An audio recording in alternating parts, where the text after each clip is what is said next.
ही Egyptian pound है, जो हमारे इंडिया के 4 रुपए के इक्वल है।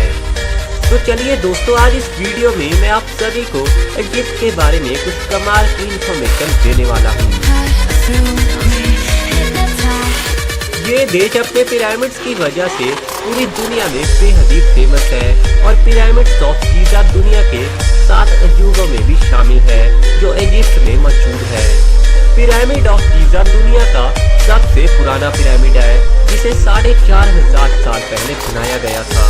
हालांकि शायद आप सभी को ये बात जानकर हैरानी होगी कि दुनिया में सबसे ज्यादा पिरामिड यहाँ पर नहीं, बल्कि सबसे ज्यादा पिरामिड सूडान देश में है और दुनिया का सबसे बड़ा पिरामिड भी इस देश में नहीं है, बल्कि सबसे बड़ा पिरामिड मैक्सिको देश में है।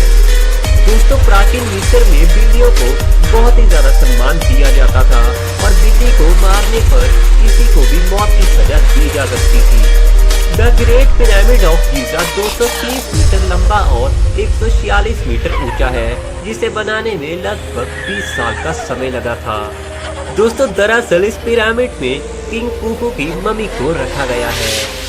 दोस्तों, आज के दिन 2018 तक इंसानों के द्वारा बनाई हुई सबसे ऊंची बिल्डिंग बुर्ज खलीफा है, जिसके नाम दुनिया की टॉलेस्ट बिल्डिंग होने का खिताब 9 साल से सजा हुआ है। लेकिन दुनिया के ग्रेट पिरामिड गीज़ा के नाम ये खिताब 3800 सालों तक रहा था, क्योंकि 3800 सालों तक इससे ऊंची कोई भी इमारत इंसानों के द्वारा नहीं बनाई गई थी। और दोस्तों, आने वाले समय में भी बेहद मुश्किल है कि कोई भी इमारत इतने लंबे समय तक सबसे ऊंची इमारत का खिताब जीत पाए।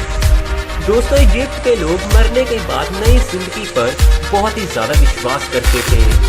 हालांकि यहाँ के केवल राजा और अमीर लोगों की मम्मी ही बनाई जाती थी और मम्मी बनाने के लिए लाश के अंदर के सारे पार्ट्स निकाल लिए जाते थे और दिमाग को नाक के रास्ते से निकाला जाता था।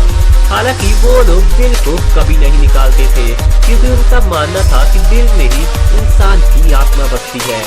दोस्तों, इस सारे काम को पूरा करने में, यानी लाश को मम्मी बनाने में, उन लोगों को 70 दिन का समय लगता था। प्राचीन मिस्र के लोग 1400 देवी देवताओं की पूजा करते थे और वो उन्हें अपने पूरी तरह से गुरु मानते थे। दोस्तों, यहाँ के लोगों को मरने के बाद की जिंदगी पर इतना विश्वास था कि वो राजा के मरने के बाद उसकी सेवा करने वाले लोगों को भी साथ में ही मार देते थे। साथ ही रोज की जरूरत वाली चीजों को भी मम्मी के साथ रख दिया जाता था, ताकि राजा को मरने के बाद कोई भी प्रॉब्लम ना हो। इसके अलावा सबसे हैरानी वाली बात तो ये है कि कब्र में अलग से टॉयलेट भी बनवाया जाता था। दोस्तों, अगर मैं आपसे आज के मॉडर्न इजिप्ट के बारे में बात करूं तो ये देश 2 महाद्वीपों पर बसा हुआ है और ये 2 महाद्वीप अफ्रीका और एशिया है। दोस्तों, इस देश का बॉर्डर इजराइल, सूडान और लीबिया के साथ मिलता है। इजिप्ट और सूडान के बीच में 2000 स्क्वायर किलोमीटर की जमीन पूरी तरह से लवारिस पड़ी है और इस जमीन पर दुनिया के किसी भी इंसान का कोई कब्जा नहीं है और यहाँ तक कि किसी गवर्नमेंट का भी इस पर कोई कब्जा नहीं है। दोस्तों, इजिप्ट देश का सिविलाइजेशन 5000 साल पुराना है और ये दुनिया का सबसे पुराना सिविलाइजेशन वाला देश है। और अगर मैं आज के दिन की बात करूँ तो आज के दिन इस देश में सबसे ज्यादा अरबवादी ही रहती है। तो चलिए दोस्तों, ये थे इजिप्ट देश के बारे में कुछ कमाल के फैक्ट्स। अगर आपको ये वीडियो पसंद आई हो तो वीडियो को लाइक करने के साथ ही वीडियो को सबके साथ शेयर भी जरूर करना और अपने खुद के चैनल को सब्सक्राइब करने के साथ ही हमारे साथ फेसबुक और इंस्टाग्राम पर भी